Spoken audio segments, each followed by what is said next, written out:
Hello guys, in this tutorial you will learn how you can enable or turn on the time tracking feature for games you play in GOG Galaxy. So let us guide you through it. So let me launch GOG Galaxy and access my account settings by clicking into the gear icon in the top left.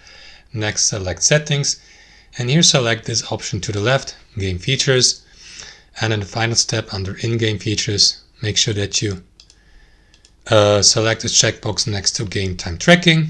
And these time tracking reports will then be displayed in your GOG Galaxy account, and I may be correct or incorrect, so I don't know for 100% guys, but these time tracking reports may also be sent to your associated email address, but I can't say with 100% certainty. So you will need to enable this feature anyways. That's how it works. Thanks for watching, and I'll see you next time.